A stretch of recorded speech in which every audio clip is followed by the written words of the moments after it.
주일 예배에 나오신 여러분들을 주의 이름으로 환영합니다. 오늘 또 거룩한 예배 가운데 우리가 함께 나왔는데요. 우리 주변의 지체들과 같이 인사하며 함께 교제를 나누겠습니다. 먼저 서로 인사하시고 또 한 주간 좋았던 일, 또 어려웠던 일 서로 격려하는 그런 시간들 우리 잠시 가지고 또 계속해서 우리 예배 가운데 나가겠습니다. 함께 교제하십시다.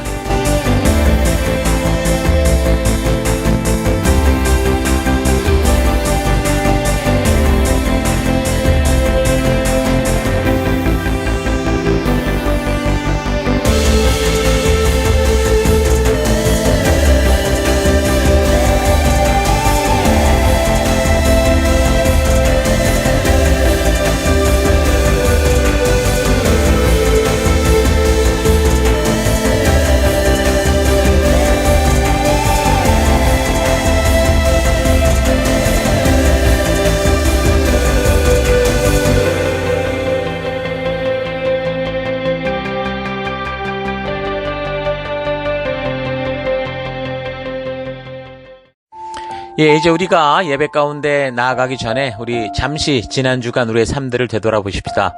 우리 하나님 앞에 나아갈 때 더러운 모습, 죄의 모습으로 나아갈 수가 없습니다. 이 시간 다 같이 함께 한 주간을 되돌아보시면서 회개 기도하시고 또 이런 예배를 허락하신 하나님께 감사드리고 우리 하나님 앞으로 온전한 모습이 될 수 있도록 다 같이 우리 잠시 회개하며 기도하십시다. 기도하겠습니다.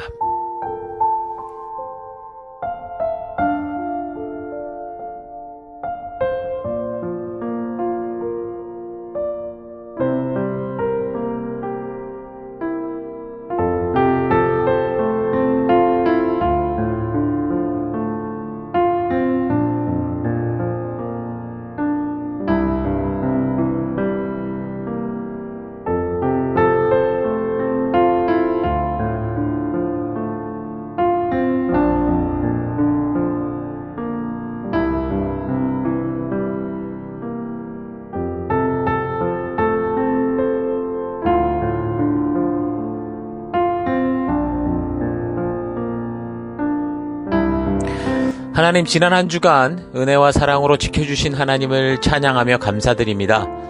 우리가 주의 사랑으로 살면서도 늘 부족했고 또 욕심과 타협하며 살아왔던 삶을 회개합니다. 하나님, 주의 은혜로 회복되기 원합니다. 참된 예배자가 되며 복음의 증인되기 원합니다. 하나님, 이 시간 우리가 예배로 나아갑니다. 우리 예배를 받아주옵소서. 예수님 이름으로 기도했습니다. 아멘. 자, 이제 다 같이 우리가 함께 주일 우리 찬양과 경배로 나아가겠습니다. 할렐루야!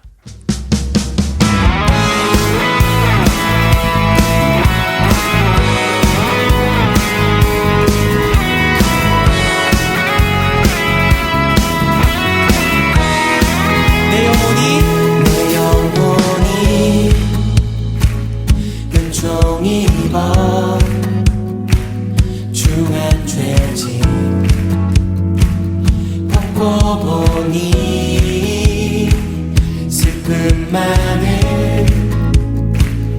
이 세상도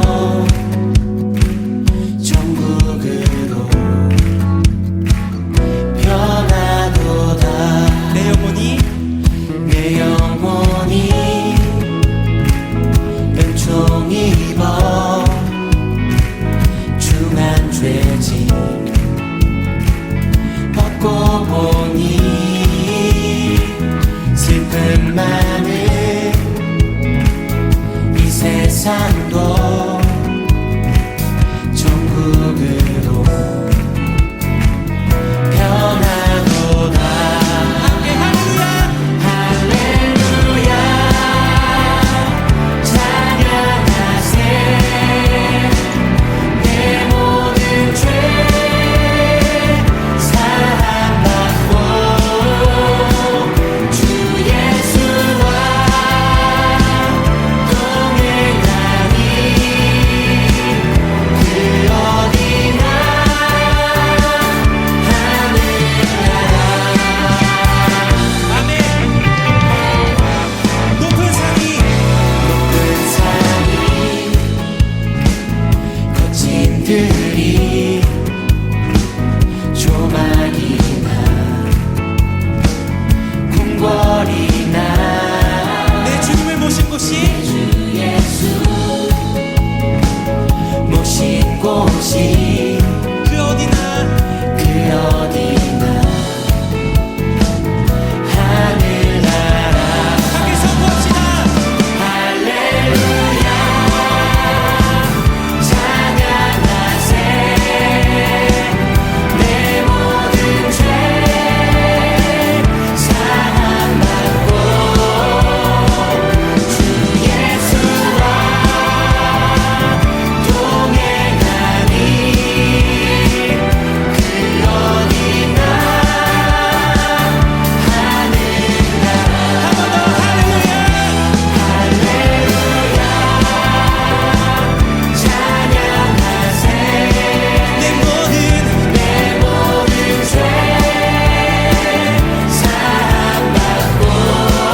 do not fade, you won't grow weary.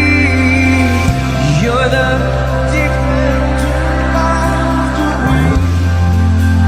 You comfort those in need. You lift us up like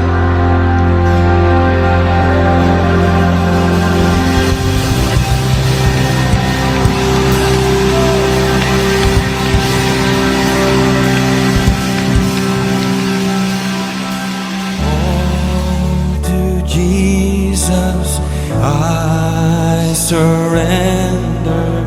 All to Thee I freely give. I will ever love and trust You in Your presence daily live. I surrender all. I surrender all to Thee, my blessed Savior. I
their crowns before the Lamb of God and sing, you are worthy of it all. You are worthy of it all. For from you are all things, and to you are all things. You deserve the glory.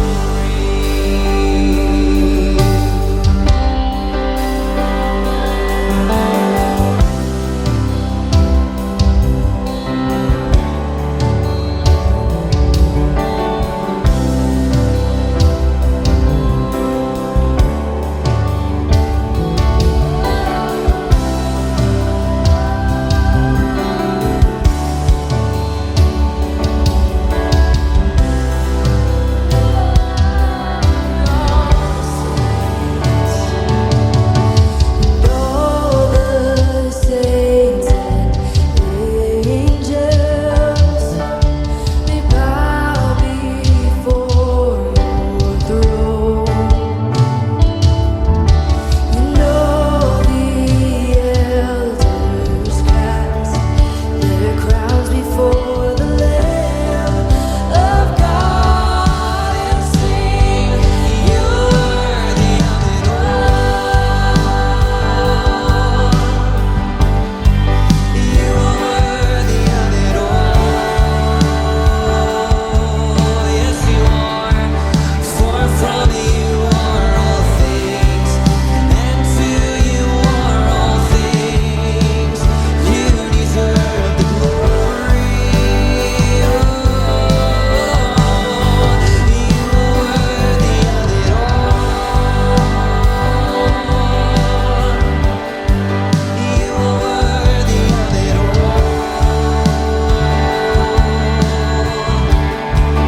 For from you are all things, and to you are all things. You deserve the glory.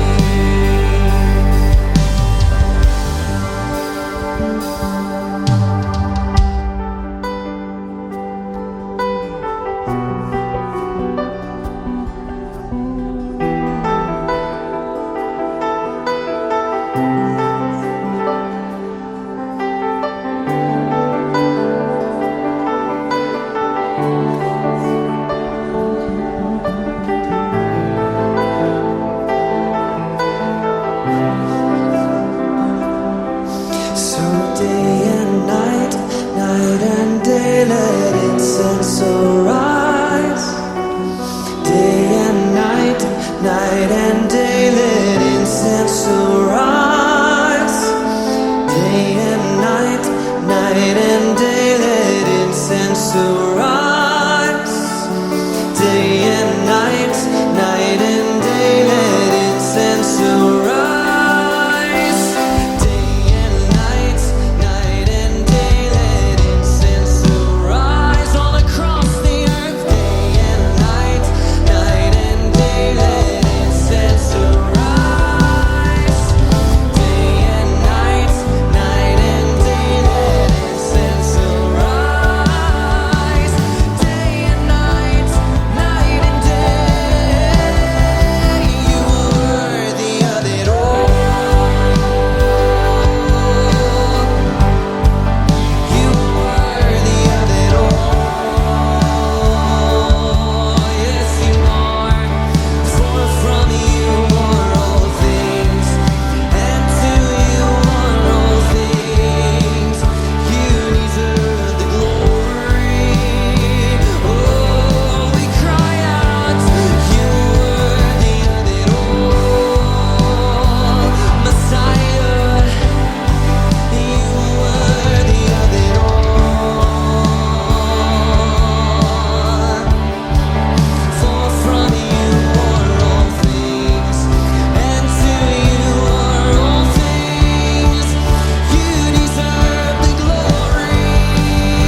거룩하신 하나님, 주의 백성들이 주의 부르심 앞에 나옵니다.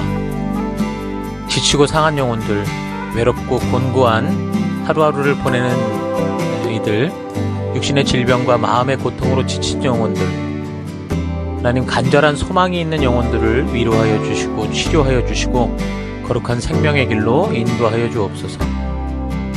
각자의 예배 처소에서 주의 얼굴을 구하며 우리 주의 인자하심이 있는 예배로 서 있습니다. 우리의 예배를 받아주옵소서. 주의 거룩한 지성소에서 우리들을 오라 하실 때 예수의 피를 힘입어 겸손히 나아가는 우리가 되기 원합니다. 다 같이 사도신경을 고백하겠습니다. 나는 전능하신 아버지 하나님 천지의 창조주를 믿습니다. 나는 그의 유일하신 아들 우리 주 예수 그리스도를 믿습니다. 그는 성령으로 잉태되어 동정녀 마리아에게서 나시고 본디오 빌라도에게 고난을 받아 십자가에 못 박혀 죽으시고 장사된 지 사흘 만에 죽은 자 가운데서 다시 살아나셨으며 하늘에 오르시어 전능하신 아버지 하나님 우편에 앉아 계시다가 거기로부터 살아있는 자와 죽은 자를 심판하러 오십니다. 나는 성령을 믿으며 거룩한 공교회와 성도의 교제와 죄를 용서받는 것과 몸의 부활과 영생을 믿습니다. 아멘. 하나님, 우리의 이 고백이 단지 입술의 고백이 아니라 예배 순서로서의 고백이 아니라 우리의 삶으로 드러나는 고백, 우리 삶의 향기가 되고 우리의 그리스도의 편지로서 드러나는 우리가 되기 원합니다.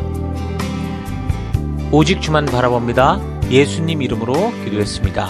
아멘. 우리 주변 분들과 같이 인사하십시다. 하나님께서 당신을 사랑하십니다. 아멘.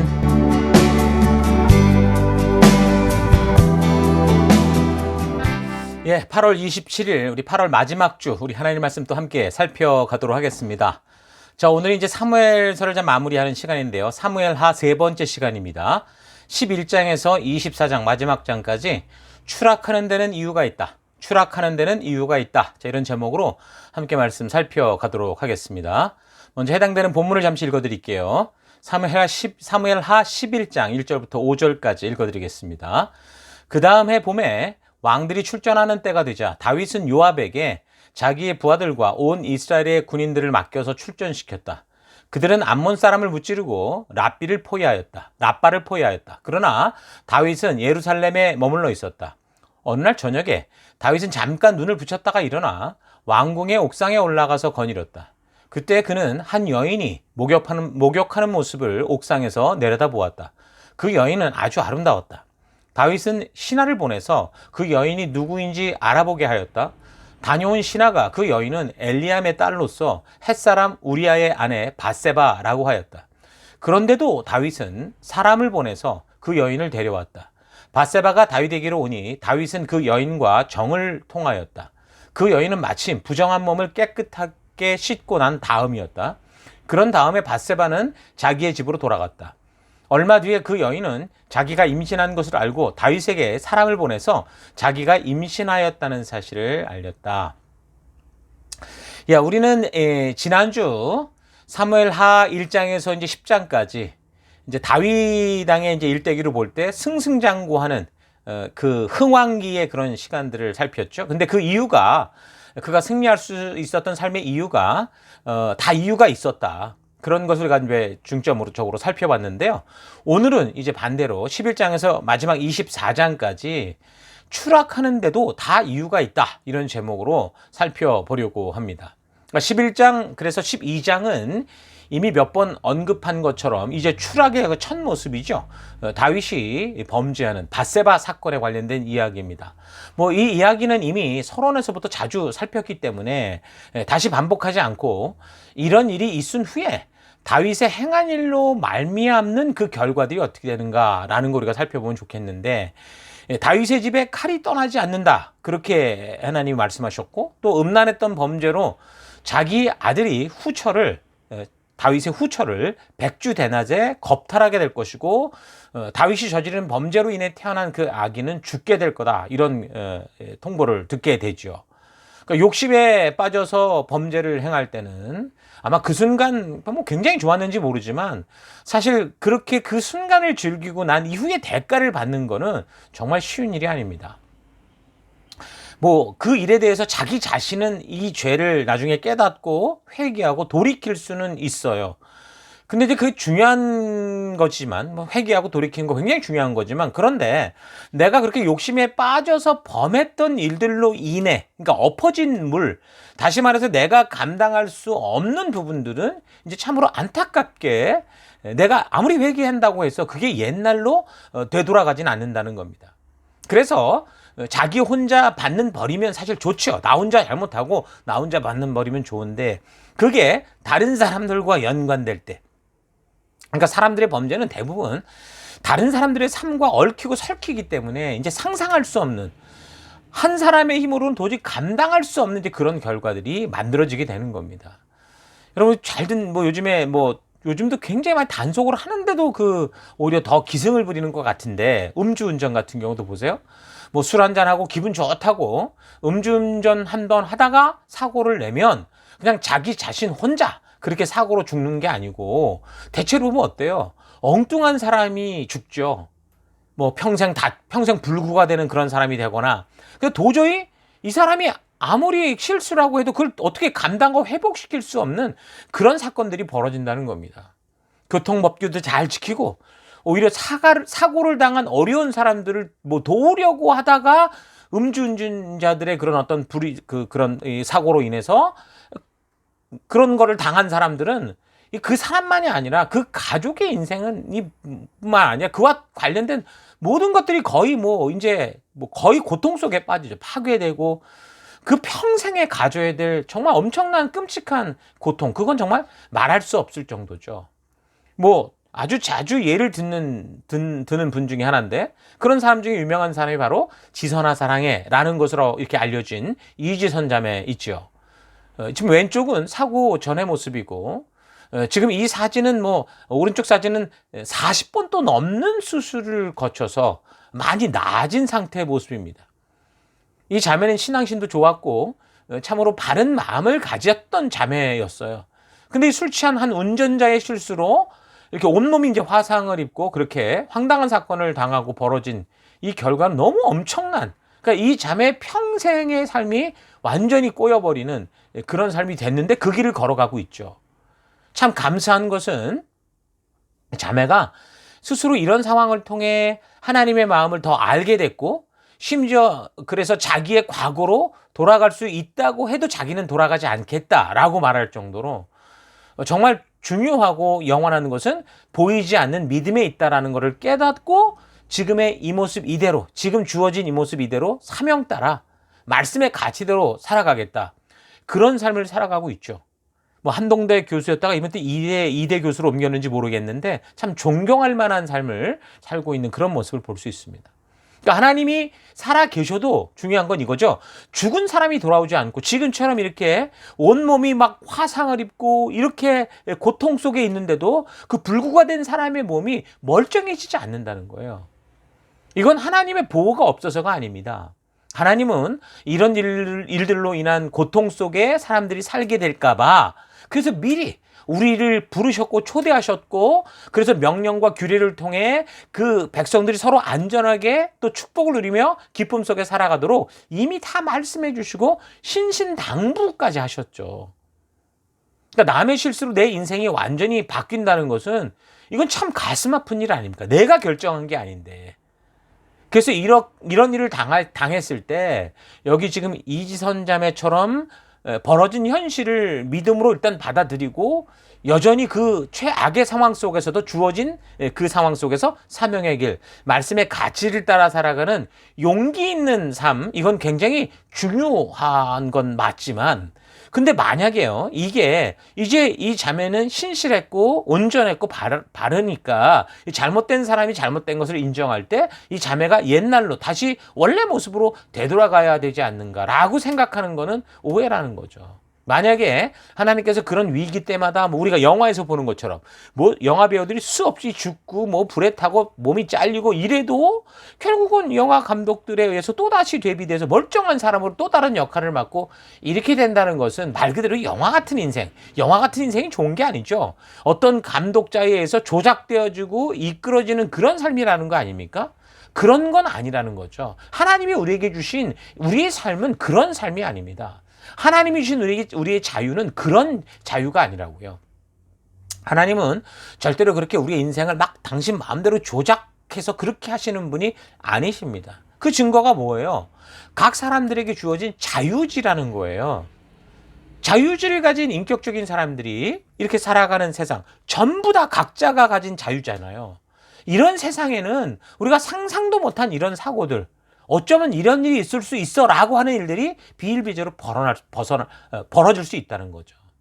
그래서 우리는 하나님의 약속과 명령, 규례들을 좀 바르게 알고 그 하나님의 그 가이드를 따라 우리를 창조하신 분의 그 인도를 따라 살아감으로 나도 행복하게 살고 또 더불어 함께 살아가는 우리 모두가 행복하게 살아가는 그 사회를, 그런 믿음의 사회를 만들어갈 책임이 우리에게 있는 겁니다. 다윗의 장점은 뭡니까? 자기가 저지른 잘못에 대해 숨기고자 변명하고 속인 게 아니라 바로 회개하고 돌이켜서서 바른 길로 돌아오는 것이었지만, 그래서 그는 회복되었고 오히려 이전보다 더 믿음의 업그레이드가 있었는지는 모르지만, 그래도 그가 욕심 속에서, 욕정 속에서 저지른 죄악의 결과들은 오래도록 쓴뿌리가 되어서 흉악한 모습으로 그게 변해져가고 결국은 그 쓴 열매들이 다윗의 삶에 그대로 쏟아지는 것을 볼 수 있습니다. 그래서 욕심과 욕정의 마음에 그 휘잡히지 않도록 어떻게 돼요? 우리가 항상 말씀 안에서 깨어있는 하루하루가 돼야 된다라는 거죠. 자, 그래서 13장에서 이제 20장의 그 내용은, 그래서 이제 밧세바 이 사건 이후에 이제 다윗의 삶에 어떤 일이 벌어지게 되는가라는 걸 보여주게 됩니다. 다윗이 쉽게 그 치부하던 정욕, 욕심이 자라서 죄가 되고 결국 그 결과가 어떤지가 아주 적나라하게 나오게 되죠.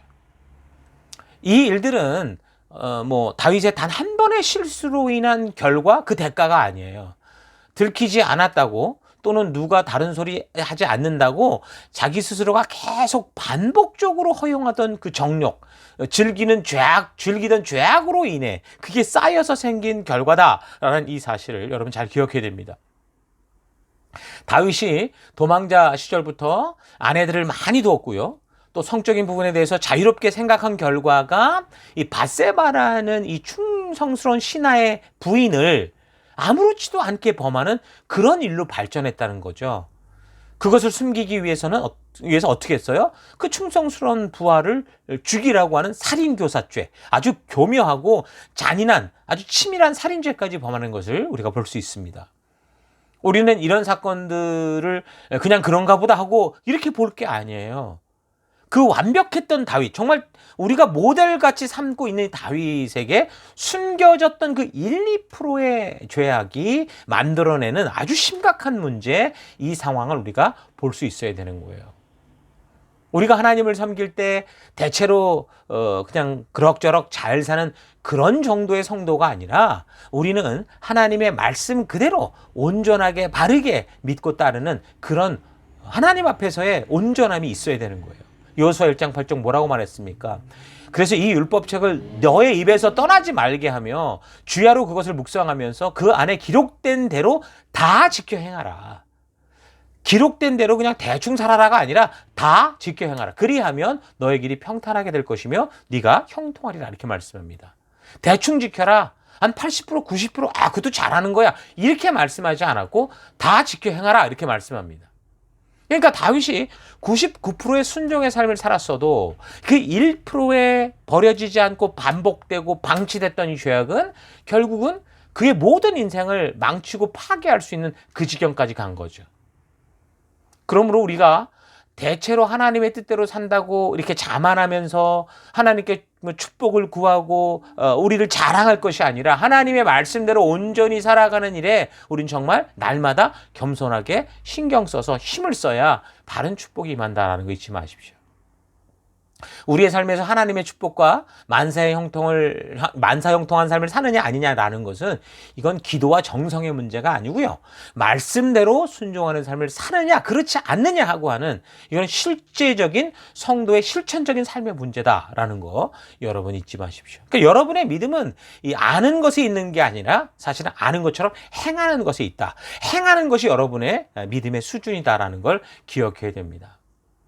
자, 우리가 기도하는 것은 살아계신 하나님을 인정하고 내 영혼이 항상 하나님의 살아계심을 잊지 않는 코람데오의 마음을 가지기 위한 거예요.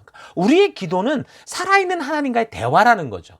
그래서 기도가 자기의 욕심을 채우는 게 아니라 하나님의 마음을, 하나님의 뜻을 내 마음에 담는 것이 되도록 해야 되는 거예요. 기도를 할수록 하나님의 진심과 하나님의 의도를 알아가야 된다는 거죠.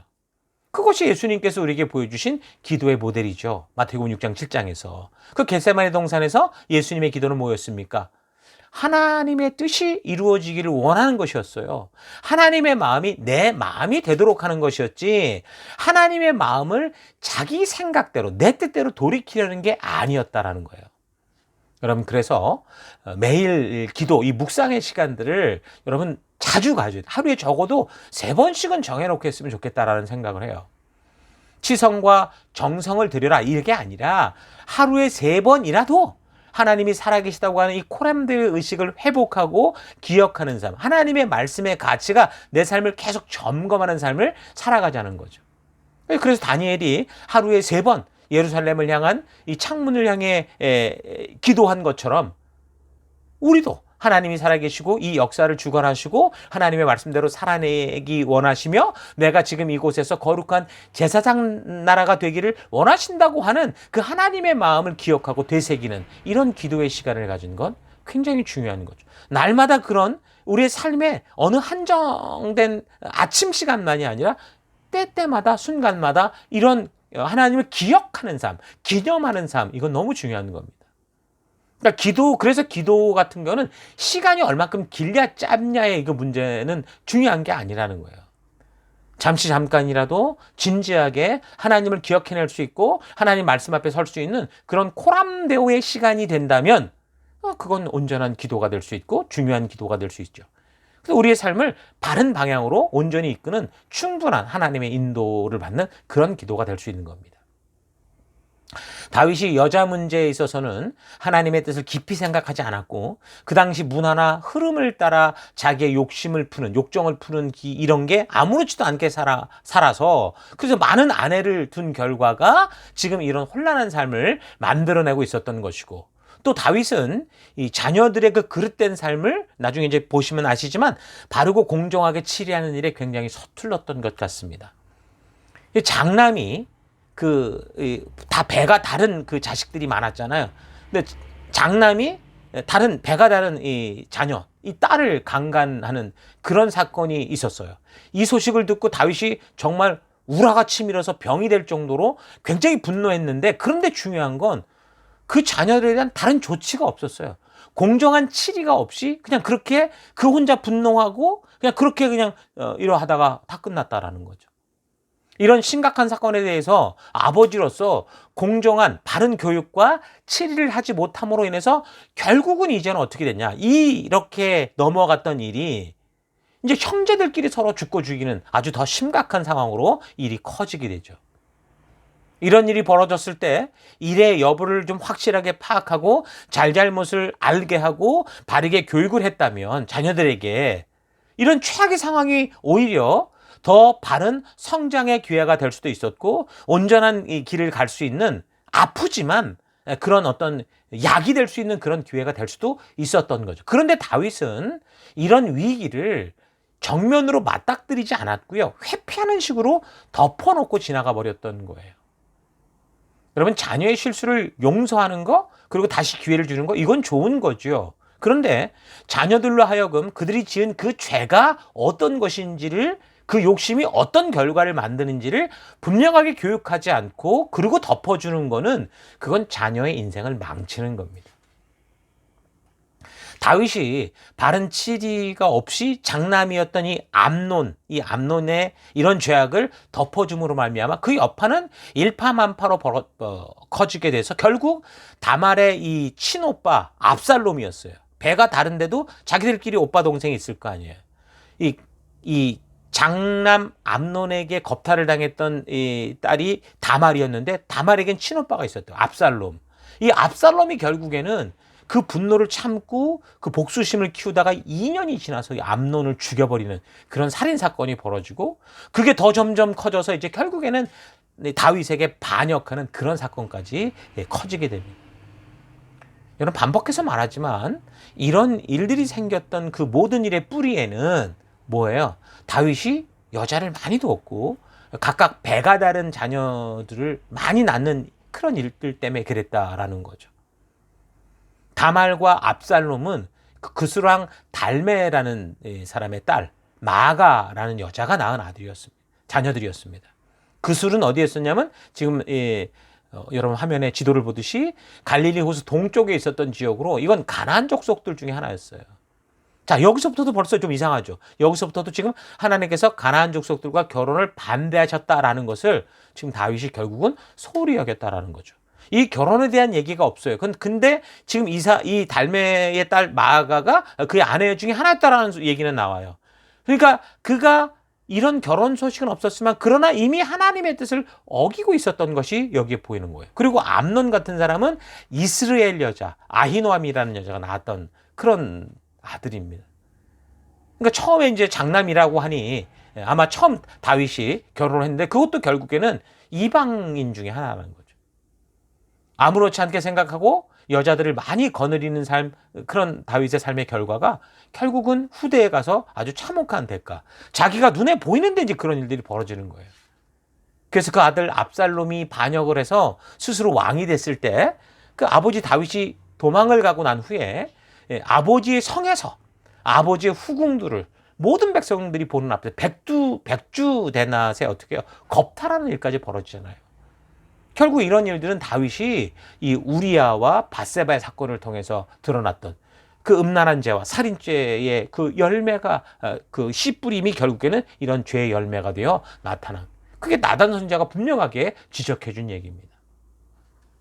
여러분 죄는요 마치 낚시꾼들의 낚싯줄과 같아요. 그래서 처음에 그 고기가 그 미끼를 탁 먹을 때는 어쩌면 미끼의 굉장한 맛을 느낄 수도 있겠죠.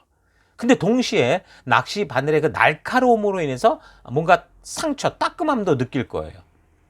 낚싯줄을 물면 뭔가가 자기 몸에 연결되고 이제 달려서 빠지질 않잖아요. 근데 낚시꾼이 이 줄을 당기기 전까지는 여전히 자기 마음대로 움직일 수 있어서 불편함을 느끼는데 그냥 스스로 좀 불편할 뿐이지 괜찮아라고 생각을 한다는 거죠. 그러나 낚시꾼이 이제 드디어 그 낚싯대를 잡아 당기기 시작하면 그 문제고 당기지 않아도 결국 어떻게 돼요? 낚시꾼이 준 거리만큼 낚싯줄 거리만큼만 그렇게만 왔다 갔다 하지 더 이상 다른 것을 할 수 없는 거죠. 줄이 허용하는 만큼만 돌아다닐 수 있는 거예요. 그리고 그 입으로 삼킨 낚싯바늘은 결코 스스로 빼낼 수가 없잖아요. 아주 위험한 함정이라는 거죠. 오늘날 많은 이 교회 청년들이 지금 대부분 문화가 다 이렇다. 우리 친구들이 다 이렇게 산다라고 하면서 지금 하나님의 말씀에 위배되는 행위들을 아무렇지도 않게 그 친구들과 함께 행하는 일들이 얼마나 많은지 모릅니다. 그러나 그것이 뭐예요? 바로 사탄의 낚싯줄을 무는 똑같은 일이 된다는 거죠. 여러분 진리가 뭡니까? 여러분 1, 2억 명의 사람들이 이게 다 옳은 거야 라고 얘기하면 그게 옳은 걸까요? 아닐까요? 여러분 하나님이 말씀하신 이 진리, 창조주가 주신 이 말씀은요 다수결력 옳고 그름을 결정하는 게 아니에요.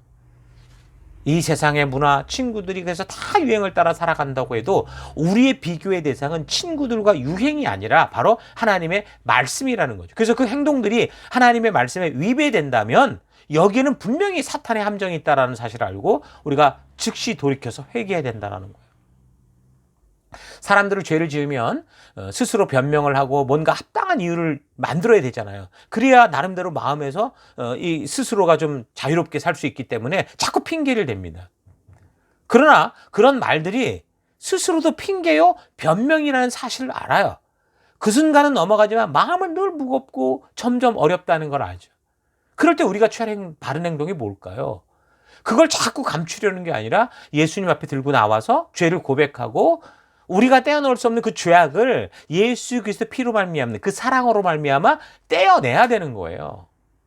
그러나 그렇지 않고 자꾸 변명에 변명을 더하게 되면 나중에는 자기 자신이 어떤 모습이었는지조차 잊어버려요. 내가 뭘 잘못했는지도 모른다고요.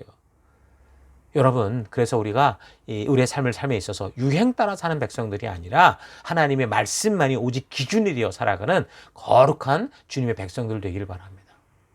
여러분, 우리가 뭔가를 행할 때 처음 그 습관은 내가 선택해서, 사람이 선택해서 자꾸 반복해서 만들어지지만 나중에 그게 습관이 되어버리면 어떻게 돼요? 이제 그 습관이 사람을 통제하고 이끌게 돼 있어요. 그러니까 우리의 노후의 인생, 점점 살아갈수록 나타나는 모습은 우리가 젊어서 만든 인생의 습관이 우리를 주도하게 될 거라는 거죠. 그래서 여러분, 여러분의 젊은 날 하나님의 바른 말씀으로 바른 가치로 무장되어지고 훈련되어지길 바랍니다.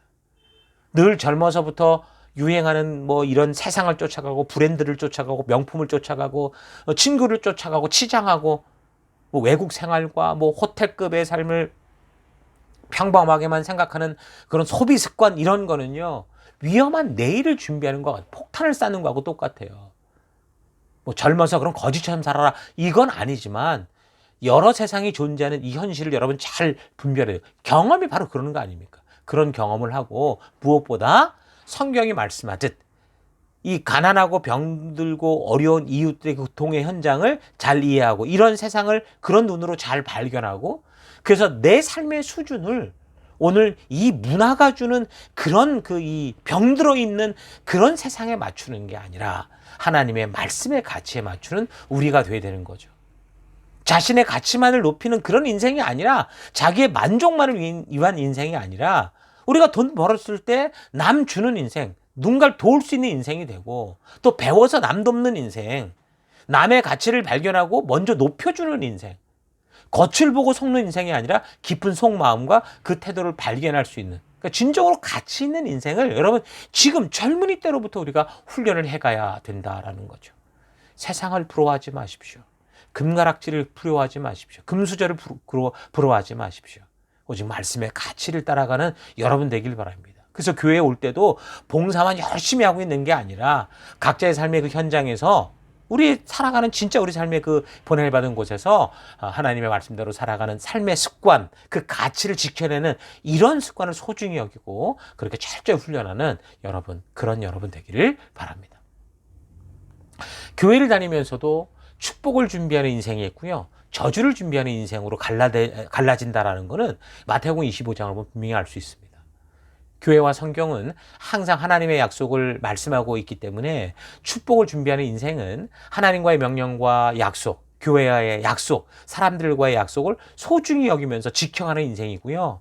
저주를 준비하는 인생이 뭘까요? 교회에 왔는데, 교회 일은 열심히 하는데 하나님과의 약속, 하나님의 부르심의 이유, 하나님의 의도, 교회의 약속, 우리 서로와의 약속을 지키지 않으면서 양심의 찔림을 받아 늘 변명하며 살아가고자 하는 그런 인생은 교회 안에서도 그릇된 길을 갈 수 있는 생명의 길로 들어왔다가 다시 죽음의 길로 갈 수 있는 그런 태도라는 거죠. 하나님은 사람에게 복 주실 때 하늘에서 뚝 떨어지는 것을 주는 분이 아니에요. 하나님은요, 우리에게 땀 흘려서 얻는 것을 기뻐할 수 있게 주십니다. 모든 생명체의 성장 법칙을 잘 보세요. 하루아침에 변신되는 건 없어요. 그래서 공짜를 좋아하기는 해도 자신의 땀을 흘려 얻는 결과들을 사람들이 더 좋아합니다. 그렇지 않아요? 공짜로 얻는 거 좋죠. 그런데 내가 땀 흘려 버는 이 대가들을 더 소중하게 여기고 가치롭게 여기는 그런 게 우리 안에 있다고. 그게 하나님이 만든 우리의 진정한 마음이니까. 그러니까 사람들에게 땀 흘리는 노동은요, 저주가 아니에요. 이건 축복이에요. 하나님이 예비하신 축복을 누리는 방법은요, 그래서 땀을 흘려서 우리에게 주님 말씀의 가치를 따라 그 약속을 지켜내고 그의 뜻대로 살아내는 거죠. 봄, 여름에 우리 농부들이 땀 흘려 흘린 그 수고와 그 노력이 가을에 풍요를 누리게 하는 그게 하나님의 법칙이죠. 그리고서 겨울에 쉼을 주시는 분 아닙니까? 땀을 덜 흘리고 더 많은 것들을 받으려고 하는 것은요, 하나님의 법칙에 위배돼. 그게 사탄이 자꾸 이렇게 충동질하는 거짓 방법인 거죠. 눈물을 흘리며 씨를 뿌리는 자가 기쁨으로 단을 거두는 게 하나님의 법칙입니다. 여러분, 교회를 다녀도 이렇게 하나님이 주시는 복을 누릴 수 있는 거룩한 습관을 훈련할 수 있기를 바랍니다. 교회를 다니면서 오히려 더 저주를 부르는 습관, 약속을 지키지도 않고도 복만 바라는 게으름, 그런 악한 삶의 형태대로 자기 자신을 내버려 두고 방치하는 이런 습관은 언젠가 어두운 곳에 쫓겨나 슬피 울며 이를 가는 일들이 생기게 될 것이다 라는 거 여러분 잊지 말기를 바랍니다. 자, 그런 것이 다윗이 살아왔던 결국 삶의 결과를 통해 우리가 분명하게 볼 수 있는 확실한 메시지인 것 우리가 잘 기억하시고요. 이제 마지막 21장에서 24장은 이제 다윗의 행적에 대한 요약이 또 나오는데 21장의 처음은 흉년 소식과 함께 그 원인이 사울 왕이 과거에 기브온 족속을 학살한 것 때문이다라는 이런 얘기가 나옵니다. 그러니까 기브온 거민 학살 사건이 사울 시대에 사울로 인해 일어났음에도 불구하고 지금 그 여파가 다윗 시대에 이르러서야 비로소 하나님의 심판이 가해진, 이건 좀 이상한 일이긴 해요. 어쨌든 기브온 족속은 원래 여호수아 시대의 그 진멸의 대상이었는데 이 사람들이 어떻게 했어요? 여호수아 이스라엘 백성들을 속이고 억지로 맹세를 시켜서, 아주 거짓으로 맹세를 시켜서 그렇게 살아남은 족속이었죠. 사실 그때 그 당시 잘못된 이 맹세를 알고 바르게 잡았어야 되는데, 근데 그때 당시 지도자였던 사람들이 자기들의 결정으로 인해 또 군론이 분열될까 봐 어떻게 해서 그냥 넘어갔잖아요. 결국 그렇게 그냥 넘어가고 말아서 이 기브온 족속이 이스라엘 속에서 이제 노예 같은 신분으로 그렇게 계속 살아 있었어요. 자, 그런데 지금 사울왕 시대면은 이미 그때 그 가나안 정복의 시대로 따지면 350년이 더 지난 그런 후의 일이었는데, 그런데 사울이 이 일을 끄집어내서, 그러니까 말하자면 오늘날도 보면은 그 민족 청소라고 그래서 서로 막 이 같은 족속들이 아닌 그 이 다른 민족들을 죽이는 이런 끔찍한 학살 사건들이 나오는데 바로 그런 일을 한 거죠. 기브온 족속을 그렇게 죽였다는 거예요. 다 집단으로. 그래서 하나님은 바로 이런 사울의 행동에 대해서 이미 사울이 죽었음에도 불구하고 공의로운 심판을 하는 거죠. 사울만 한 게 아니겠죠. 사울의 이런 것에 같이 동조했던 것이 그 백성들이었기에 아마도 이렇게 심판을 하시게 된 것 같아요. 아마도 하나님께서는 그래도 사울이 그때 그런 잘못된 행동을 했을 때 그때 아마 온전하게 바르게 잡으려고 했었을 겁니다. 그런데 사울은 어떻게 했어요? 그때 당시 하나님의 말씀을 우습게 여기는 자였고 오히려 공의를 굽게 여기는 자였기 때문에, 우습게 여기는 자였기 때문에 그런 통치자가 있는 그런 분위기에서는 백성이고 누구도 다 하나님의 온전한 뜻이 이루어지지 않고 무시당하는 그런 삶을 살 수밖에 없는 거예요. 그러나 이제 하나님의 법도와 규례가 통하는 사회, 그러니까 다윗이 말씀대로 바로 서고자 하는 사회를 만들게 되니까 어떻게 되는 거예요? 이제 하나님의 공평한 심판이 제대로 시행되기 시작한 거라는 거죠. 그래서 하나님의 법도와 규례를 하나님의 법도와 규례는 영원하고 분명한데 그 하나님의 뜻이 왜곡되고 무시되는 사회가 아니라 하나님의 뜻이 이제 온전히 전달되고 또한 실천되는 그런 하나님의 나라를 세워가는 것이 여러분 우리의 사명인 것 잊지 말아요. 이 시대에도 우리가 그래서 애써서 이 말씀의 가치를 우리가 살아가는 이 사회 속에, 이 사회의 법 속에 우리가 심어가려고 애써야 되는 거예요. 그런데 기브온 족속들이 이제 여기서 자신들의 이 억울함을 풀기 위해 원했던 건 뭐였냐면 어떤 금은으로 받는 어떤, 그러니까 지금 보상이 아니었어요. 뭐라고 그랬냐면 사울의 후손들 중에 생명을 목매달라 죽이겠다 이런 거였거든요. 근데 내용을 보면 그래서 다윗이 그렇게 하라고 해요. 근데 이걸 잘 보면 이 또한 다윗의 실수가 아닐 수 없어요.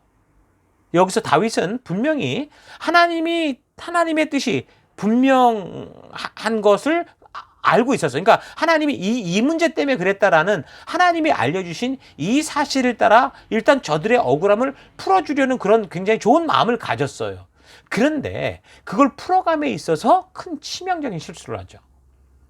하나님은 뭐라고 그랬어요? 부모의 죄로 인해서 자녀들이 그 대가를 치르는 일은 없다라고 분명하게 말씀하셨어요. 물론 이거는 정확하게 나온 얘기는 에스겔서를 통해 우리가 나중에 후대에 알게 되지만 그러나 하나님의 뜻은 처음이나 나중은 똑같아요. 그러니까 이미 이런 의도는 전달됐을 거라는 거죠.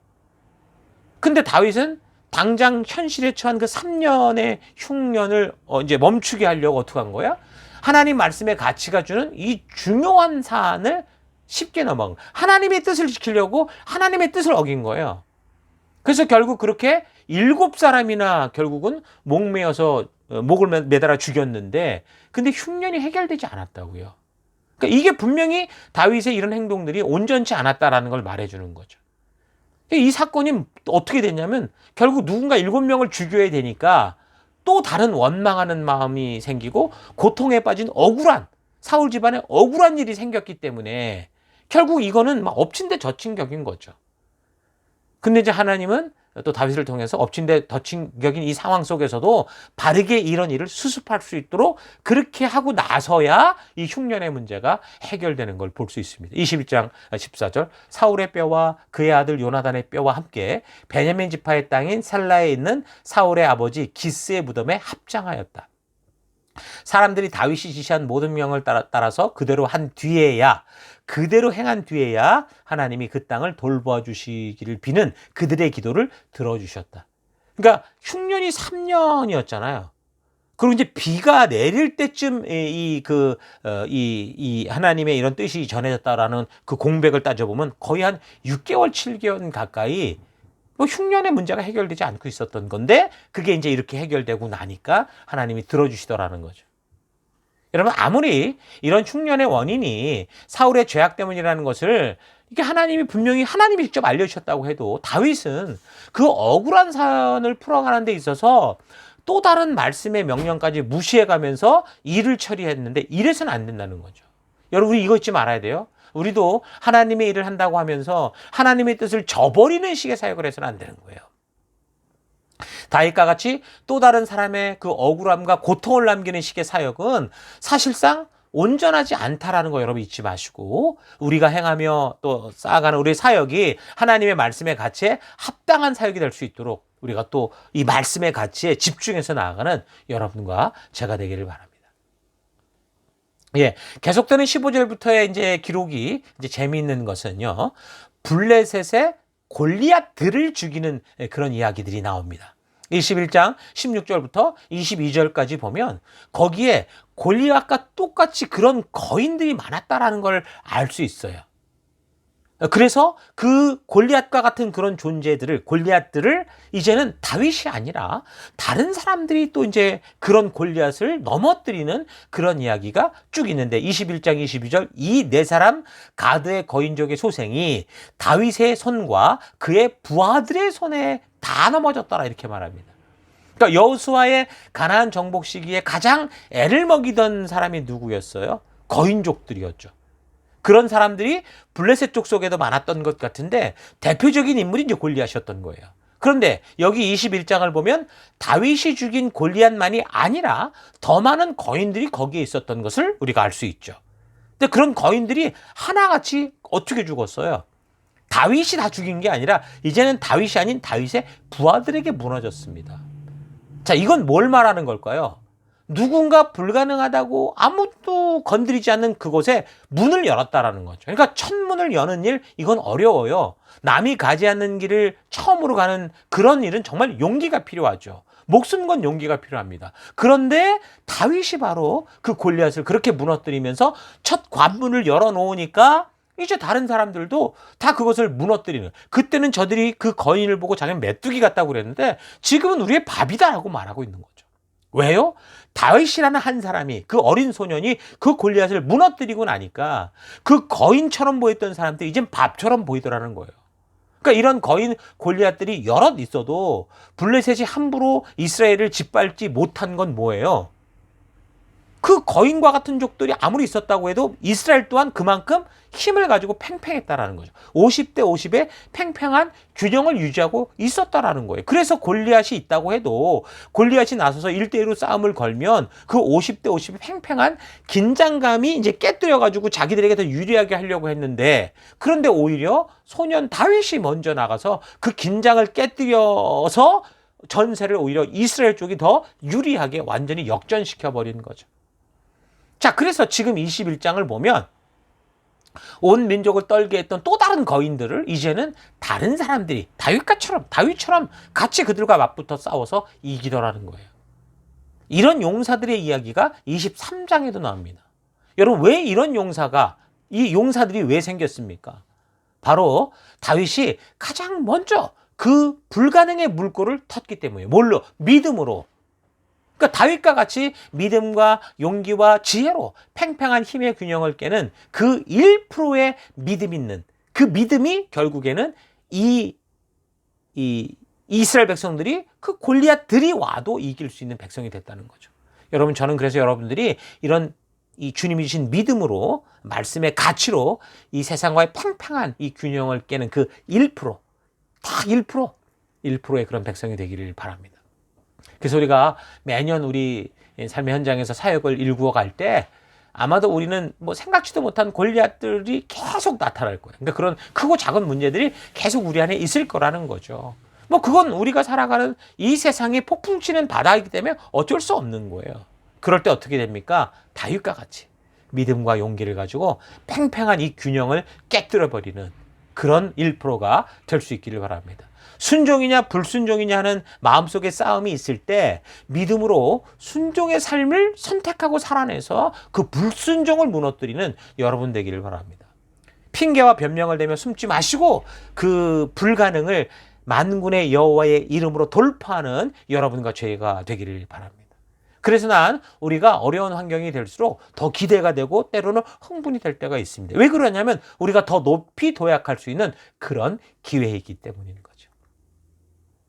자, 이제 마지막으로 이제 24장의 이제 얘기인데요. 이건 참 해석에 있어서 굉장히 많은 말이 많은 그런 부분입니다. 그 내용은 뭐였냐면 다윗이 인구조사를 했던 얘기예요. 다윗이 인구조사를 강행함으로 결국 하나님의 징계를 받게 돼서 어떤 선택을 해야 됐냐면 7년 동안 흉년을 겪을 거냐, 아니면 3개월 동안 원수들에게 쫓겨다닐 거냐, 아니면 3일 동안 전염병을 당할 거냐, 이걸 선택하는 그런 기로에 서게 되죠. 근데 이 사건에 대해서 역대기 21장에는 기근의 연수가 3년이라고 나와요. 3년을 흉년을 겪을 거냐 이렇게 얘기를 하는데 3년이라고 해도 1095일이고 3개월이면 90일인데 전염병 같은 경우는 3일이면 되니까 다윗이 생각할 때 3일의 전염병을 선택하면 더 낫겠다고 생각을 했는데 근데 그 전염병이 오늘날도 우리가 지금 이 시대에도 전염병이 얼마나 큰 무서운 사람들의 죽음을 이렇게 집단 죽음을 보게 하는 것처럼 그 당시 7만 명에 가까운 사람들이 죽어버린 거예요. 근데 이제 여기 24장에서는 이런 일을 하나님께서 다윗에게 시킨 것처럼 나와요. 그러니까 같은 사건을 기록하는 역대기의 내용이 있다고 그랬죠. 역대기의 내용을 또 다르게 나와요. 사탄이 다윗을 충동해서 그릇된 행동을 하게 했다. 이렇게 얘기가 나옵니다. 자, 어찌됐든 혼란스러운 건 뭐예요? 그런 믿음의 사람 다윗이 유혹됐다라는 거고, 그런 일에 하나님이 일부러 벌을 주려고 개입되어 있는 것처럼 보인다는 것과 또 다윗의 그런 결과가 지금 죄 없는 백성 7만 명을 죽게 했다라는 건데, 자, 우리가 이런 말씀을 이렇게 자연스럽게 읽어가다 보면 갑자기 이게 뭐야? 이게 어떻게 되는 거야? 이렇게 생각이 드는 건 당연한 거예요. 왜냐하면 우리가 이제 이게 뭐가 좀 이상하다. 하나님이 이렇게 하시는 분인가? 이런 하나님이 어떤 분이신지에 대한 우리가 감이 잡히기 때문에 이제 이런 것에 대한 의문이 생기게 되겠죠. 자, 그래서 우리가 이제 성경을 읽고 이해해 갈 때 이런 부분을 만나면 가장 먼저는 그러니까 어떤 부분이든 간에 사실은 문자적인 해석을 우선으로 하면 돼요. 읽어가면서 이해가 되는 건 그대로 우리가 받아들이면 돼요. 근데 문장 그대로 읽어서 지금처럼 이해는 됐는데 이해가 되지 않는 거예요. 그 문장은 아무 이상이 없는 것 같은데 이게 도대체 무슨 말이야? 라는 게 될 때는 어떻게 돼요? 성경 전체적인 지금 흐름의 정황을 잘 살펴가면서 읽어가야 돼요. 어떤 상황 속에서 이런 사건이 벌어졌는가. 근데 그렇게 보기도 또 힘들 때는, 그렇게 봐도 힘들 때는 이제 하나님이 어떤 분이신가라는 하나님의 성품을 기준으로 그 사건들을 해석해 가면 훨씬 더 우리가 성경을 좀 바른 방향으로 이해해 갈 수 있습니다. 지금 이제 이 24장의 문제는 문자적으로 읽으면 답을 얻지를 못해요. 전체적인 흐름으로 파악을 하려고 해도 사실 내용이 급작스럽게 나와요. 아무런 역사적 배경이 없이 이런 사건이 툭 튀어나오니까 그 이유를 파악하기도 힘들죠.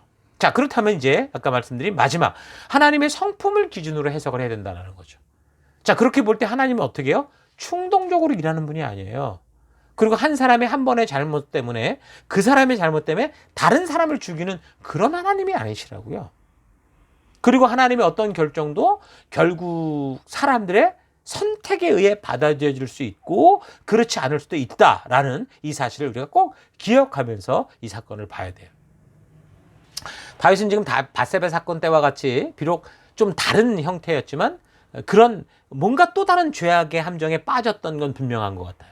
인구조사가 표면상 드러나는 이유였지만 자세한 내막은 몰라도 어찌됐든 그것을 9개월 20일에 거쳐서 조사를 했다라는 걸 보고 결국에 결과는 이게 하나님의 심판을 받을 수밖에 없었다라는 걸 보면 다윗은 이게 분명히 하나님의 뜻이 아니라는 걸 알면서도 고집스럽게 죄를 끝까지 고집하고 있었다라는 건 확실하다는 거죠. 여러분 늘 말하지만 사람이 사탄의 시험에 넘어지는 거는요. 이게 너무 어렵고 곤란해서가 아니라 지금 자기가 하고 싶은 욕심을 따르려고 하기 때문에 그 욕심을 끝까지 고집하려고 하기 때문에 그러는 겁니다. 사탄은 사람들의 욕심을 자극해서 유혹하고 거짓말하는 것 외에는요. 사람들을 억지로 막 그렇게 조작하고 끌고 다닐 그럴 힘이 없어요. 이걸 기억해야 돼요. 사탄은 거짓으로 사람들의 욕심을 자극하는 유혹은 할 수 있을 뿐이지만 사람이 죄를 실행에 옮기도록 선악과를 억지로 따게 만들고 이상한 힘을 동원해서 막 강제로 움직이게 하고 억지로 조작하거나 통제하지 못해 그런 존재가 아니에요. 그러니까 결국에는 사탄이 던진 그 거짓말을 듣고 붙잡고 죄를 지을 것이냐 말 것이냐를 결정하는 것은 오직 그 사람 자신뿐이라는 거죠. 야고보서 1장 14절 오직 각 사람이 시험을 받는 것은 자기 욕심에 끌려 미혹됨이다 이렇게 말합니다. 그러니까 가끔 이 신문 보도를 통해 살인이나 강간을 저지른 그 흉악범들이 언론 매체와의 인터뷰를 통해서 이 사회가 나를 이렇게 만들었다. 내가 그때 뭔가 씌어서 그런 일을 저지른 것 같다. 이렇게 변명을 합니다. 거기다 돈을 갖다가 변호사를 사면 변호사는 또 아주 논리적으로 이거를 합법화시켜서 마치 정신적인 어떤 약함이 있고 어려움이 있는 것처럼 그렇게 막 하는 그런 사회가 됐죠. 여러분 하지만 이 시대가 그 법을 어떻게 이용해 먹든 간에 하나님이 창조하신 창조의 원리로 볼 때요. 그 어느 누구도 우리가 죄를 짓도록 우리의 마음과 의지를 억지로 조정하거나 강제로 몰아갈 수는 없습니다. 그건 오롯이 하나님이 주신 자유지를 지닌 그 사람의 결단에 의해서 행하는 거예요. 하나님께 순종할 것이냐 사탄의 유혹을 따를 것이냐 그건 전적으로 그 사람 자신의 결단의 결과라는 겁니다. 그래서 로마서 6장은 뭐라고 말해요? 12절 그러므로 너희는 죄가 너희 죽을 몸을 지배하지 못하게 하여 몸의 사욕에 순종하지 말고 그걸 선택하지 말고 또한 너희 지체를 불의의 무기로 죄에게 내어주지 말고 오직 너희 자신을 죽은 자 가운데서 다시 살아난 자같이 하나님께 드리며 너희 지체를 의의 무기로 하나님께 드려라. 결국 우리에게 달렸다 그 말인 거죠. 자, 그렇다면 하나님께서 다윗을 조정하거나 사탄이 억지로 다윗을 억지로 끌어 행한 게 아니라 그 이유를 정확히 알 수는 없지만 다윗의 고집스러운 욕심이 이런 일을 하게 한 것을 알 수 있는 거죠.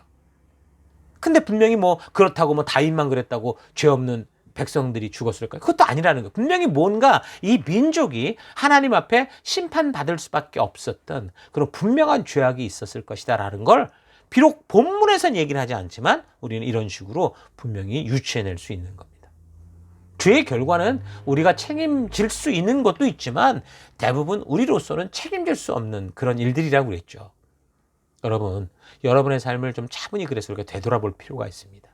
결국 죄의 열매를 맺는 욕심을 그래서 우리가 고집하지 말고 단호하게 끊을 수 있는 결국에는 하나님의 길 가운데 나아가길 기뻐하는 그런 여러분 될 수 있기를 주 이름으로 축원합니다. 이제 이런 이야기들이 사무엘 하서의 이야기였습니다.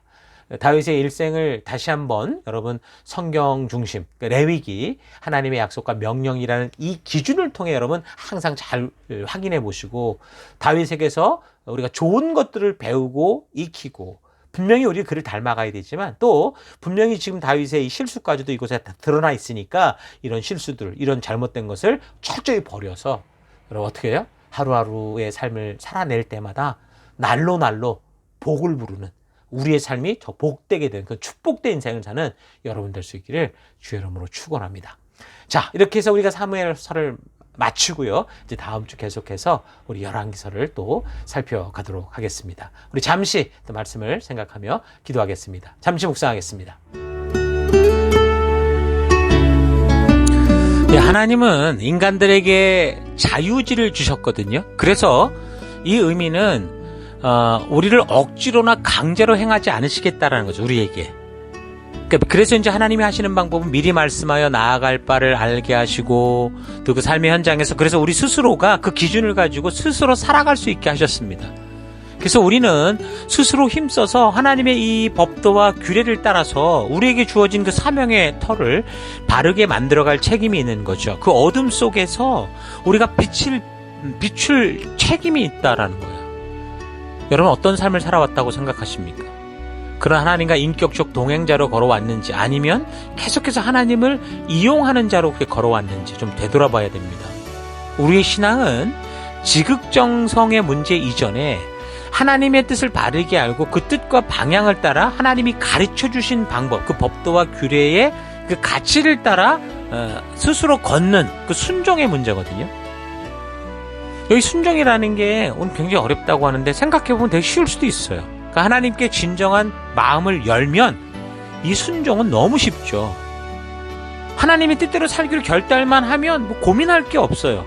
우리의 가치가 있고 우리의 걸을 길이 있고 사명이 있기에. 그런데 하나님의 뜻대로 살기가 싫고 거절하고 욕심대로 살고 싶은 마음이 생기면 이제 순종처럼 정말 어려운 것도 없죠. 아주 불가능해 보일 겁니다. 그래서 우리가 다른 그 어떤 것보다 하나님의 진심을 만나서 거듭난 존재가 먼저 된다면, 그래서 하나님의 의지를 알고 하나님의 의도를 안다면 우리는 분명히 우리가 살아가는 이 시대 속에 어떤 상황과 환경을 만나도 마치 승승장구하는 다윗과 같은, 그러니까 불가능의 문을 열어서 모든 사람들로 통과할 수 있게 하는 길을 닦는 그런 삶을 살 수 있게 될 겁니다. 교회 안에까지 와서 지금 자칫 갈라진 길을 걷는 일들이 있다고 성경은 계속 말하죠. 신랑의 잔치에 들어갈 수 있는 준비를 하는 사람들이 있는가 하면 그 잔치에 결국은 들어가지 못하는 사람들로 나누어지는 것을 말해주고 있습니다. 그러니까 성도들이 살아가는 삶에 있어서 사실 우리가 어떤 삶인 건지 우리 스스로를 잘 되돌아볼 필요가 있습니다. 그래서 성도들이 사탄에게 넘어지는 건 뭐예요? 사실 일이 너무 어려워서가 아니라는 거죠. 결국은 하나님의 뜻이 분명한데 내가 그렇게 하고 싶지 않은 그런 욕심 때문에 그럴 수 있다는 거 잊지 마시고, 이 한 주간 우리의 삶에 그 작은 구멍이 되는 욕심들을 우리가 잘 분별해서 철저하게 버리고 우리의 작은 그 감춰진 문들을 주님의 빛 앞에 다 열고 하나님이 찾으시는, 하나님이 동행하시는, 하나님의 일을 이루어낼 수 있는 다윗과 같은 삶을 사는 여러분과 제가 되기를 바랍니다. 이 시간 이제 그런 결단을 하며 우리가 기도하기를 원하는데, 만약에 우리가 여전히 감추인 게 있고 욕심이 있고 뭔가를 지키는 것 같지만 여전히 구멍이 있다고 한다면 하나님 이 시간 그런 거짓된 삶들을 회개합니다.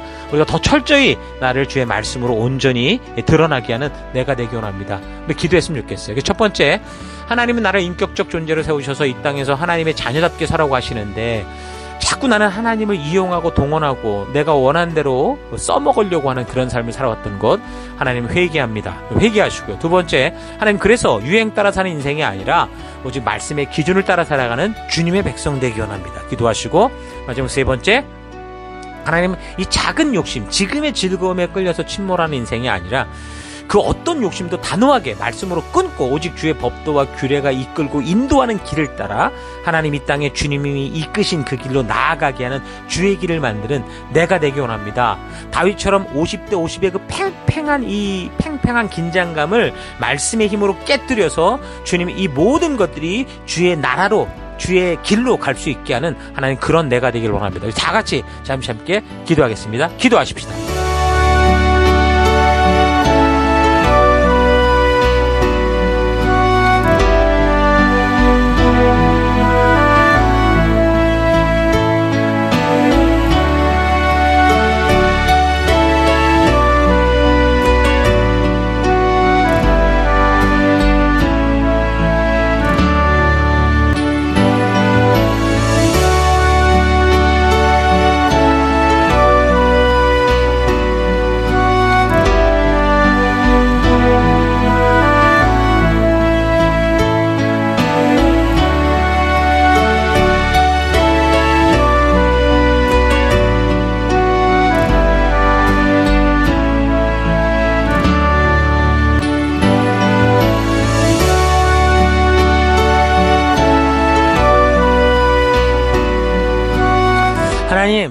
하나님은 나를 인격적 존재, 자유지를 주신 거룩한 하나님의 그 생명으로 삼으셔서 이 땅에 보내 하나님의 자녀답게 살게 하셨는데, 하나님 보냄을 받은 내가 오히려 하나님을 이용하고 동원시켜서 내가 원하는 것을 이루며 살아오려고 했던 삶 회개합니다. 하나님, 이제 더 이상 그런 삶이 아니라 이 유행 따라 세상을 쫓아가는 삶이 아니라 말씀 따라 주님이신 기준 따라 그 길을 걷는 주의 백성 되기 원합니다. 하나님, 이 땅을 살아갈 때 당장 보이는 작은 즐거움, 작은 욕심에 끌려서 결국은 침몰하는 인생이 아니라 그 어떤 욕심도 단호하게 말씀으로 끊고 오직 주의 법도와 규례가 이끌고 인도하는 그 믿음의 길을 따라 하나님 한 걸음 한 걸음 걷는 내가 되기를 원합니다. 그래서 내가 사는 그 곳곳에서 이 세상과 하나님의 뜻이 팽팽하게 하나님 그 싸우고 견주고 있을 때 다윗처럼 그 50대 50의 팽팽함을 말씀의 힘으로 순종함으로 깨뜨려 물꼬를 트는 삶, 그래서 모든 이들이 나아갈 바를 알게 하는 그 믿음의 길을 열고 닦는 하나님 그런 내가 되기를 원합니다. 그래서 믿음으로 그 불가능의 문을 열고 모든 백성들이 주님의 거룩함으로 나아가게 하는 그런 귀한 길 걷는 내가 되길 원합니다. 오늘도 그 길로 인도해 주신 하나님 감사드리고 이 한 주간도 그 길로 인도하신 하나님을 찬양하며 예수님 이름으로 기도했습니다. 아멘.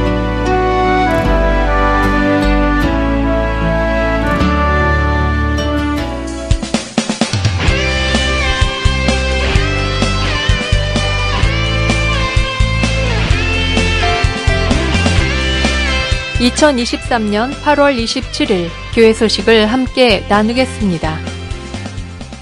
이번 주는 2023년 셀위크 30번째 주간입니다.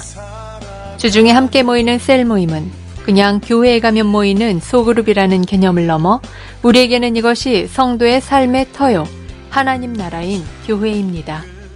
하나님이 그의 백성들을 위해 준비하신 가정입니다. 하나님께서 구원받은 백성들을 위해 영적인 가정을 준비하셔서 주 안에서 새롭게 태어난 생명들이 그곳에서 먹고 자라며 성장할 수 있게 준비하신 것이 진정한 교회인 셀입니다. 그래서 우리는 각자의 영적인 가정 셀을 통해 서로 사랑과 관심을 가지고 함께 연결된 영혼 한 사람 한 사람이 스스로 주도성을 가지고 말씀의 가치를 따라 살아가는 성도답게 강건해져 갈 수 있도록 강단을 통해 전달되는 하나님의 말씀을 부지런하고 성실하게 나누며 말씀의 꼴을 바르게 먹여 바른 성경적 정체성을 가질 수 있도록 해야 합니다. 또한 세상 그 어디에서도 말할 수 없는 아픔과 슬픔과 두려움들을 함께 나누고 함께 그것을 위해 기도하며 삶에서 능히 이겨낼 수 있도록 함께 걸어가는 일들을 해야 합니다. 그래서 사랑의 돌봄과 성경과 역사를 통해 하나님의 의도를 알게 하는 교육이 셀로 함께 모이는 부르심의 목적임을 잊지 말고 하나님이 부르신 바른 방향을 향해 바른 방법으로 서가는 우리가 되십시다. 하나님께서 우리의 회복과 축복을 위해 준비하신 셀 모임으로 적극적으로 모여주시기 바랍니다. 매월 4번째 주간 저희 교회가 집중하는 사역 포인트는 교회에 속한 모든 성도를 주님이 주신 이 교회의 사명에 합당한 사역자, 동역자로 세워가는 것입니다. 각자의 달란트에 맞는 자발적 헌신으로 성도로서 신나게 사명을 감당하는 사역의 현장을 만들어 가십시다. 멜번 시티교회 성도로서의 가장 기본적인 사역은 성도 누구라도 방문자팀 또는 가족팀 중 하나에 참가하여 함께 섬기는 것입니다. 성도는 교회의 구경꾼이 아니라 교회에 속한 성도로서 우리가 각자 감당해야 할 책임에 헌신하는 것이 하나님 나라를 세워가는 사명이라는 사실을 잊지 말기 바랍니다. 그래서 아직까지 내가 방문자팀인지 가족팀인지 모르는 분들은 셀 리더들에게 확실하게 그 역할과 사명을 들으시고 두 팀 중에 한 곳에 함께 소속되어 하나님이 우리를 통해 이루실 거룩한 꿈을 함께 이루어가는 우리가 되십시다. 함께 힘을 모아주세요. 우리 모두가 부르심을 받은 교회 안에서 구경꾼이 아니라 교회의 주인으로서 하나님께서 우리에게 주신 달란트와 경험들을 함께 모아 우리에게 주어진 사명의 길을 감당하는 건강한 공동체가 되기를 바랍니다. 2023년 8월 전체 동역자 리더십 모임이 있습니다. 오늘 저녁 8시 전체 동역자 리더십 모임이 줌 미팅으로 진행됩니다. 여러 가지 제약이 많은 상황 속에서도 우리를 이 교회로 부르신 하나님의 부르심을 믿고 함께 주신 사명을 이루고자 하는 모든 분들이 영적인 가정을 이끌어가는 영적인 부모 되는 리더들과 함께 모여 우리가 감당하는 현재의 사역 현장을 파악하고 서로 대화와 나눔을 통해 우리가 나아가는 방향과 방법들을 점검하고 함께 약속하고 다음 달에 나아갈 사역들을 나누는 시간들입니다. 모두 잊지 마시고 모임에 참석해 주시기 바라고 혹시나 부득이한 사정으로 참여하지 못할 경우 반드시 목사님께 연락을 주셔서 그런 상황들을 파악하실 수 있도록 협조해 주시기 바랍니다. 오늘 각자의 처소에서 영상 온라인 예배로 참석해 주신 분들과 이곳 예배당으로 처음 참석해 주신 여러분을 환영합니다. 예배 후 성도의 교제는 본당 옆 건물 1층 로버트 화이트홀에서 모이게 됩니다. 함께 오셔서 귀한 성도의 교제 가운데 하나님의 은혜와 축복을 경험하실 수 있기 바랍니다. 주중에는 연결된 셀들과 온라인 오프라인을 통해 모이는 셀 모임이 있습니다. 각 셀마다 정해진 요일에 온라인으로 또는 오프라인으로 함께 모이고 있으니 셀 모임에도 적극적으로 참여하여 하나님의 마음이 담긴 성경과 역사를 지체들과 함께 나누며 하나님 안에서 나는 누구인지를 바르게 알아가는 축복된 시간들을 나누시기 바랍니다. 다음 주 9월 3일 주일 예배는 이곳 스카스처치가 아니라 클레이튼 역 앞에 있는 클레이튼 홀에서 드립니다. 시간 예정은 10시 30분 주일 예배, 12시 점심, 1시 운동회로 4시에서 5시, 9시 42분에 있습니다.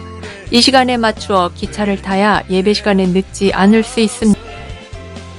우리가 드리는 예배는 계속해서 매주 영상으로 미리 준비되어 교회 사이트에 매 주일 오전 6시에 업로드됩니다. 또한 교회 유튜브에도 같은 시간에 업로드가 되니 어떤 이유로든 예배당 예배를 나오지 못하게 되는 경우 각자가 처한 처소에서 각자 가능한 시간에 하나님의 부르심 앞에 스스로 나아가 예배 드리실 수 있기 바랍니다. 내가 처한 어떤 상황과 환경 속에서도 변함없이 거룩한 예배자로 서서 온전한 예배를 드리실 수 있기 바랍니다. 지금까지 8월 27일 교회 소식이었습니다. 한 주간도 믿음으로 말씀 따라 승리하는 여러분들 되시기 바랍니다. 하나님 말씀 계속해서 함께 우리 교회가 존재하는 목적을 외치고 축도로 예배를 마치겠습니다. 2023년 사람을 세우는 교회임을 잊지 않고 살아가는 교회 되기. 그 사명을 감당할 때 사랑을 가지고 사명을 이루는 교회 되기. 하나님이 주신 방향을 잃지 않고 열심을 다하는 교회 되기. 사명을 위해 구별하신 열방의 제사장 나라 거룩한 교회 되기. 어떤 상황과 환경 속에서도 하나님의 말씀대로 용기 있게 순종하는 교회 되기. 아멘. 자, 이런 부르심의 목적을 잊지 마시고 우리 각자 살아가는 삶의 더 곳곳에서 우리의 정체성을 따라 믿음으로 승리하는 여러분 되시기를 주의 이름으로 축원합니다. 다 같이 기도하겠습니다. 이제는 우리 주 예수 그리스도의 은혜와 하나님의 그 크신 사랑하심과 성령님의 감화, 감동, 위로, 축복, 충만하심이 아직 하나님 앞에 감추고 있는 작은 욕심과 탐욕과 정욕이 우리의 전체 삶을 무너뜨리는 죄의 암덩어리가 될 수 있음을 깨닫고 이제 더 이상 우리 주님 앞에 감추임 없이 모든 것을 말씀의 등불 앞에 드러내어 치유받고 축복된 삶을 살아가기를 결단하는 모든 백성들 머리 위에 이제로부터 영원토록 함께 하실지어다. 아멘. 하나님